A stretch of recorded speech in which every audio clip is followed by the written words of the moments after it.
Salut à tous, alors voilà, je voulais vous parler un petit peu de mon voyage au Japon pour vous donner quelques astuces pour le budget, l'itinéraire, tout ça. Parce que personnellement, donc nous on est parti au mois d'octobre pendant 23 jours et ça a été, je crois, si vous me suivez sur la chaîne, vous savez que je fais quelques voyages dans plusieurs pays et je pense que le Japon, vraiment c'est mon pays préféré. J'ai vraiment pas été déçue, on mange bien, il y a un super accueil, la culture c'est ouf, l'histoire c'est fou.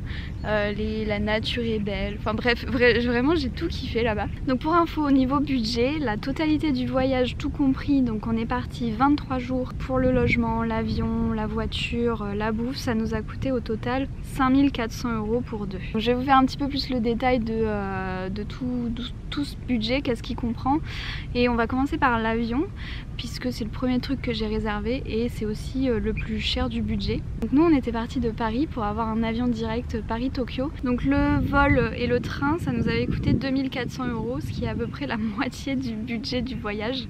On s'y était pris 4 mois à l'avance parce qu'on s'est un petit peu décidé à la dernière minute entre guillemets pour partir au Japon.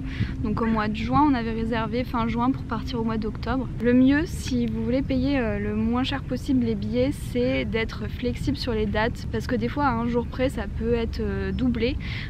Donc déjà faut pas partir le week-end. Nous on était parti mardi aller-retour je crois. J'avais regardé sur les comparateurs de vol genre kayak et tout ça, mais au final j'avais réservé sur Air France. J'avais quand même envie de prendre un avion direct, donc il y avait je crois 14 heures de vol pour pas perdre 2 jours sur place. Et le moins cher qu'ils proposent c'est 580 un aller pour une personne. Nous aussi ce qu'on avait fait c'est qu'on était parti avec juste un bagage cabine chacun parce que le bagage en soute à rajouter c'est 60 ou 100 € de plus, donc par personne et par aller, donc enfin par voyage, donc ça fait vite 200-300 € de plus. Bon après nous on a l'habitude en Nouvelle-Zélande on était parti avec juste un sac à dos, donc voilà on connaît, mais c'est vrai que là après pour ramener des trucs on était parti léger, mais il nous a manqué un peu de place parce qu'on avait vraiment envie d'acheter plein de trucs là-bas. Une fois que l'avion a été réservé, on s'est occupé des logements et là donc j'ai décidé, moi je passe principalement par Airbnb parce que je trouve que les hôtels, que ce soit sur le Booking et autres, c'est toujours plus cher. Et en fait on a décidé de prendre des logements chez l'habitant parce que c'est une formule je trouve assez économique et puis ça permet vraiment de parler avec des locaux. Alors même si au Japon ils parlent pas super bien anglais, aujourd'hui il y a plein de solutions, on baragouine et puis même avec Google Traduction ou des applis comme ça, franchement ça aide de fou. Donc moi je vous conseille de la prendre pour partir là-bas parce que même à Tokyo, il n'y a pas besoin d'être dans des endroits reculés, mais ils parlent pas très bien anglais, même chez les jeunes je trouve. Donc voilà, c'est toujours bien d'avoir ça au cas où.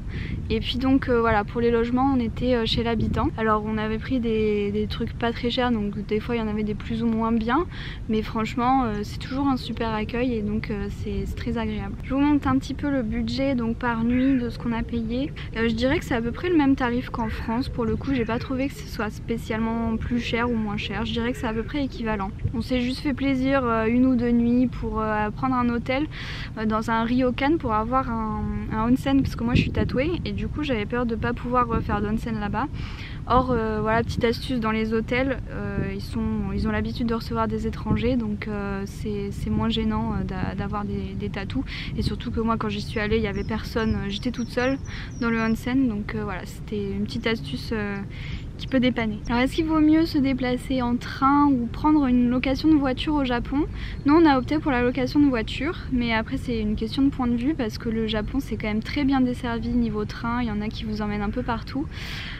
Et puis vous avez le Japan Rail Pass qui vous permet de faire le Japon en illimité gratuitement, que ce soit train, métro, donc c'est très pratique.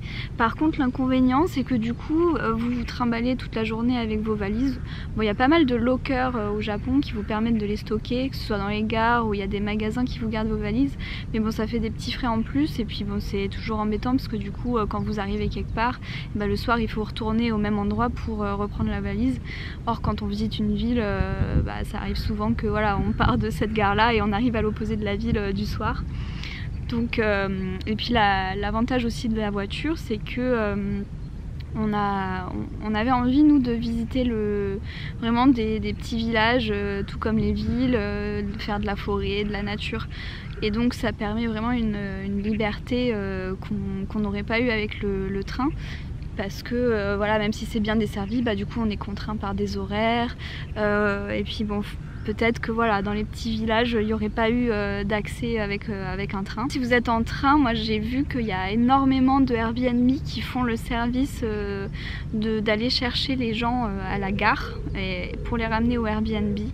Je vous dis, le service au Japon est assez fou, ils prennent vraiment soin de leurs invités. Mais nous, ça nous permettait aussi voilà, de laisser les valises dans la voiture, d'être tranquille. Par contre, l'inconvénient, c'est que du coup, surtout en ville, il faut des logements où on peut garer la voiture. Donc j'ai essayé de toujours m'arranger pour pas avoir de parking à payer. Et en général, là aussi, le service est fou parce que ça arrive souvent qu'ils aillent se garer ailleurs avec leur voiture pour nous laisser leur espace pour garer notre voiture. Pour la voiture, il faut penser à faire traduire son permis français, parce que là-bas le permis international ne fonctionne pas, donc il vous faut absolument passer par un site japonais avec un VPN. Ça c'est un peu galère parce qu'on n'y a pas accès en France, pour faire traduire votre permis français par un traducteur japonais là-bas, parce que sinon vous ne pourrez pas louer de voiture. Donc ils disent qu'il y a 2 semaines de délai pour faire traduire le permis, donc il faut s'y prendre un petit peu à l'avance. En vrai, nous ça nous a pris 3 jours. Vous pouvez faire ça sur place si vous avez quelques jours avant la location de voiture. Vous allez à la JAF et ils vont vous traduire des fois dans la journée, mais bon, nous on a voulu le faire avec un VPN en ligne à l'avance histoire d'être sûr. Et puis une fois sur place, on a dû aller dans un combini pour imprimer notre attestation. Niveau budget, donc c'était un peu plus de 700 € la location de voiture pour les 20 et quelques jours. On est passé par Europcar, ça s'est super bien passé. Donc c'est la conduite à gauche. Bon, nous on avait déjà fait en Nouvelle-Zélande, c'est une habitude qui se prend assez vite, je trouve.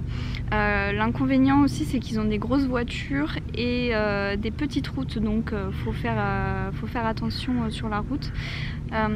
Et puis ça aussi, c'est donc l'inconvénient de la voiture, c'est qu'il n'y a pas toujours beaucoup de kilomètres. Par contre, comme c'est des petites routes, les trajets sont très longs. Les limitations de vitesse au Japon sont très très faibles. Même sur l'autoroute, c'était 80 ou... Enfin voilà, je sais plus exactement. Bon, et ça c'est les super routes au Japon. 25 km, mais 1 heure de route, parce qu'on n'avance pas.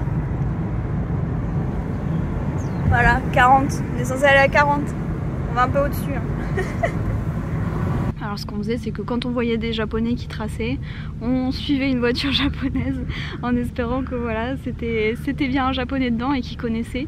Le petit conseil en plus, si vous êtes en voiture, c'est de surtout prendre la carte ETC, qui est en fait l'équivalent du télépéage en France, sauf qu'en France on peut régulièrement payer en télépéage, et puis si on l'a pas, se mettre sur une autre voie pour payer en espèces ou en carte, et là-bas en fait il y a des sorties qui sont uniquement télépéage, sauf que nous, moi j'avais pas pris cette carte là, et du coup on était des fois bien emmerdés parce qu'on pouvait pas sortir à la sortie que nous disait le GPS, et on espérait voilà, que la prochaine soit la bonne et qu'on n'ait pas 100 km à faire en plus, parce qu'il y avait des sorties qui étaient réservées au télépéage. Donc la carte ETC, c'est vraiment, je trouve, primordial au Japon. Au total, du coup, pour le budget transport, donc que ce soit la location de voiture et quand on était en ville, on avait une carte Suica qui permettait de la recharger dans toutes les gares du Japon et voilà, de se déplacer avec le tram, le métro en ville.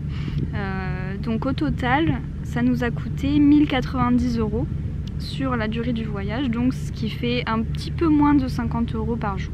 L'essence c'est pas très cher là-bas, surtout que nous on avait une hybride et donc on a quasiment pas fait de plein, enfin voilà, on a dû faire 2-3 pleins sur les 2000 km qu'on a fait. Par contre le péage est assez cher là-bas.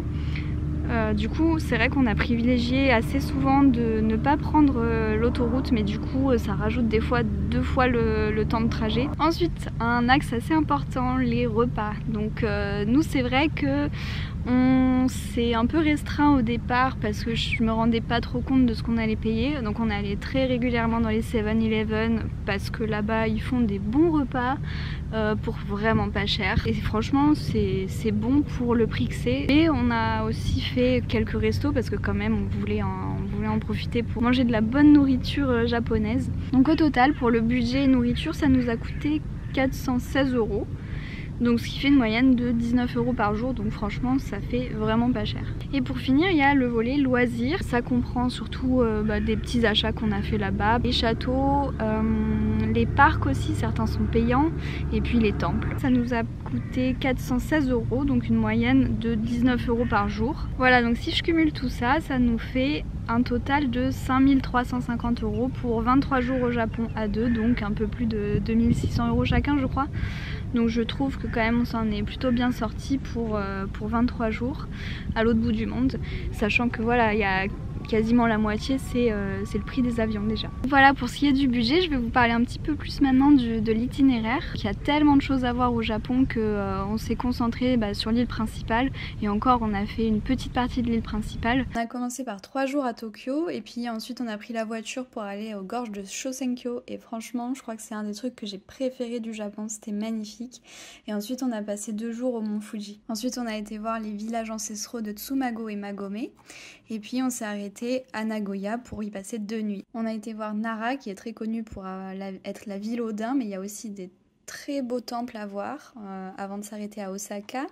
Et puis ensuite on a fait Kyoto que j'ai un petit peu moins aimé parce qu'on y a passé 3 jours, mais c'était vraiment blindé de monde, donc un petit peu moins appréciable pour les visites. On a commencé à remonter le long de l'autre côte pour se rendre à Kanazawa, que j'ai vraiment adoré parce que il y a un petit côté Kyoto avec un quartier samouraï et geisha, mais beaucoup moins touristique. Ensuite, on a fait les petits villages de montagne et ça, vraiment, j'ai adoré aussi. Des villages ancestraux au milieu de la montagne. Ça nous a fait visiter vraiment un Japon vraiment différent des villes.